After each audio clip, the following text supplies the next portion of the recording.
बंधु माने आजिर एही कार्यक्रम को आपण मानक स्वागत। आजिर एही कार्यक्रमटी बिछा राशि व्यक्तिशेष मानक पई बहुत गुरुत्वपूर्ण अटे, बहुत ही खास अटे। कारण एही मकर संक्रांति परठारु आपणक जीवन रे एक बहुत बड़ परिवर्तन हेबाको जाउछि।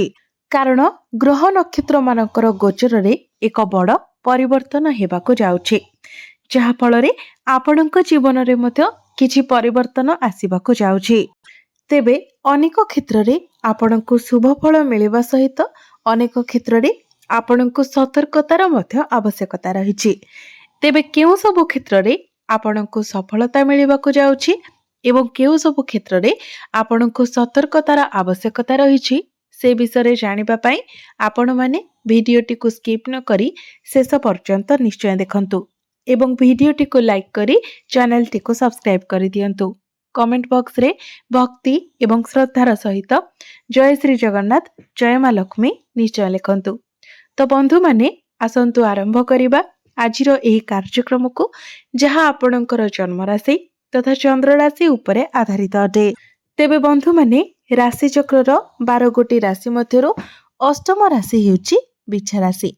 तो बंधु माने एही मकर संक्रांति ठारो आपणकर स्वास्थ्य रे आपण सुधार देखिबे। पूर्वरु जदि आपणकर स्वास्थ्य रे कोनोसी प्रकारर समस्या लागि रहितिला, आपण बहुत एनर्जेटिक रहिबे, आपणकर इम्यूनिटी सिस्टम बहुत स्ट्रांग रहिबो, आपण निजको बहुत फुर्ती अनुभव करिवे। किंतु जेहेतु गुरु आपणकर अष्टम भावरे अछंती, तेणु आपणकर स्टोमक रिलेटेड टिके इश्यू देखा देई पारे, पेट जनित टिके समस्या देखा देई पारे।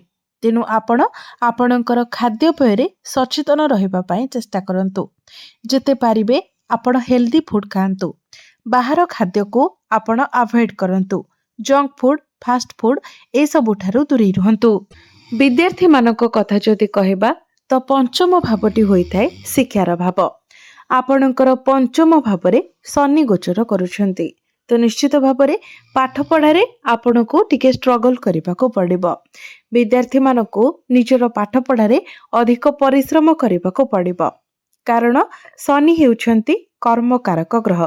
तो निश्चित भावरे से आपनको आपणकर पाठ पढ़ारे आगको बढ़ाइबे, आपनको अधिक परिश्रम कराइबे। यह व्यतीत गुरु जेहेतु आपणकर अष्टम भावरे अछंती, गुरु हेउछंती आपणकर पंचम भावर अधिपति, तेणु आपणक मध्यरे टिके कन्फ्यूजन देखा देबो। तेबे आपण निजर लक्ष्य स्थल रे पहुंचीबा पई चेष्टा करंतु। आपण केवल निजर लक्ष्य स्थल को ही फोकस करंतु। जदि आपण अन्य काहार कथारे पड़ी किछि भूल डिसीजन नियंती किंबा निजर डिसीजन को चेंज करंती, तो आपण को समस्या रे पड़िबाको होई पारे। तेणु अन्य काहार कथारे न पड़ी आपण निजर पाठ पढ़ारे जहाँ भी किछि डिसीजन नेउछंती सेथिरे आपण आगको बढ़ंतु। आपणकर प्रेम जीवन रे मध्य आपनको सतर्कतार आवश्यकता रहिछि, कारण पंचम भावटी आपणकर शिक्षार भाव हेबा सहित पंचम भावटी मध्य आपणकर प्रेम जीवनर भाव। तो जेहेतु पंचम भावरे शनि गोचर करूछंती, तो आपणकर पार्टनर को मध्यरे टिके जिद्दी स्वभाव रहिबो, से गोटिए कथारे ही अटकी रहिबे एवं छोट छोट कथारे आपणको उपरे नाराज होई जिवे। तो आपणको ही ए सबुरे एडजस्ट करिवार अछि। जदि आपण ए सबुरे एडजस्ट करि नेउछंती, तो प्रेम जीवन आपणकर ठीक ठाक रहिबो। नचेत आपणकर पार्टनर आपणको एपरि किछि कहि देई पारंती जहा आपणको बहुत खराब लागि पारे, कारण शनि आपणकर पंचम भावरे थिबा कारणरो आपणकर पार्टनर कर तांकर बाणी उपरे नियंत्रण रहिबो नाही एवं से आपणको किछि एपट सेपट मते कहि देई पारंती। वैवाहिक जीवन किंतु एही मकर संक्रांति परे आपणकर बहुत भल रहिबो, कारण सप्तम भावटी होइथाय वैवाहिक जीवनर भाव। आपणकर सप्तम भावर अधिपति हेउछंती शुक्र।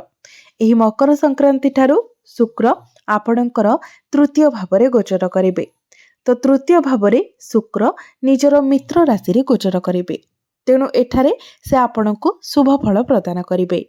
आपण दुई जण मिसी केवाडे बुलिबाको जाई पारंती। आपणकर जीवन साथीଙ୍କ ମଧ୍ୟରେ साहस एवं पराक्रम वृद्धि पाइब।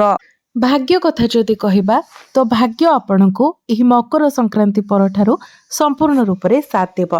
कारण मंगल आपणकर तृतीय भाव गोचर करिवे एवं मंगलंकर दृष्टि आपणकर भाग्य भाव उपरे रहिबो।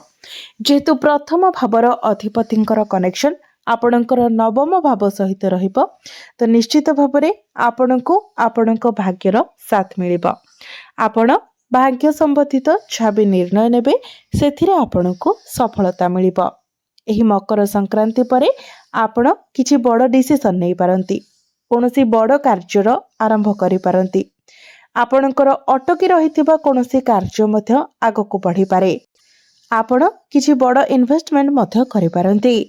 नुआ किछि जिनिस किछि बड़ जिनिस आपण किणा किणे करि पारंती। तो भाग्य निश्चित भावरे आपणको प्रत्येक क्षेत्र में साथ देव। अल्प परिश्रम रे आपण अधिक सफलता लाभ करि पारिबे। क्यारियर कथा जदि कहबा तो क्यारियर रे मध्य आपणको अचीवमेंट मिलि पारे। जदि आपणको पाखरे चाकरी नाही तो चाकरी मिलिबार मध्य बहुत अधिक संभावना रहुछि। तेणु आपण निज तरफरु चेष्टा जारी रखंतु। चाकरी क्षेत्र में आपण प्रशंसित हेबे। आपणकर पदोन्नति हेबार संभावना रहुछि। आपण जदि कोनोसी परिवर्तन पाई किछि चेष्टा करुथिले तो परिवर्तन हेबार मध्य संभावना रहुछि। जदि आपण ऑनलाइन काम करूछंती, पब्लिक डीलिंग रो काम करूछंती, कंसल्टिंग रो कोनोसी काम करूछंती, कम्युनिकेशन रिलेटेड किछि काम करूछंती, काउंसलिंग रो काम करूछंती तो ए सब क्षेत्र रे आपनको बहुत अधिक सफलता मिलिबो। बिजनेस मध्य आपणकर ठीक ठाक रहिबो। एही मकर संक्रांति परे आपण आपणकर बिजनेस रे ग्रोथ देखिबा को पाइबे। आपणकर फाइनेंशियल प्रॉफिट हेबो। बिजनेस को नेकी नुआ नुआ आइडिया आपणकर मन को आसीबो। आपण आपणकर बिजनेस को आगो को बढ़ाइबा को चेष्टा करि पारंती। तो बंधु माने एबे आसंतु जानिबा किछि उपाय विषय किछि प्रतिकार विषय जो उपाय गुडी को करिबा तोरा आपणको अधिक मात्रा रे शुभ फल प्राप्ति हेबो एवं जहाँ किछि अशुभत्व रहुछि से गुडिक खंडन होइजिबो। तो आपण प्रत्येक दिन मंगलंकर बीज मंत्र 108 थर जप करंतु। जेहेतु मंगल हेउचंती आपणकर राशिर अधिपति तो मंगलंक ठारू अधिक शुभ फल प्राप्ति करिबा पई आपण प्रत्येक दिन मंगलंकर बीज मंत्र 108 थर जप करंतु। प्रत्येक दिन आपण हनुमान चालीसार पाठ करंतु। प्रत्येक दिन उदित सूर्य को आपण तंबा पात्र रे जलार्घ्य अर्पण करंतु एवं प्रत्येक दिन आपण सकाळ समय रे ओम नमः शिवाय मंत्र मध्य 108 थर जप करंतु। निश्चित भावरे समस्त अशुभत्व गुडिक खंडन होई आपणको अधिक मात्रा रे शुभ फल प्राप्ति हेबो। तेबे बंधु माने आपणकर जीवन मंगलमय हेउ एहा ही ईश्वरंक निकटरे मोर प्रार्थना।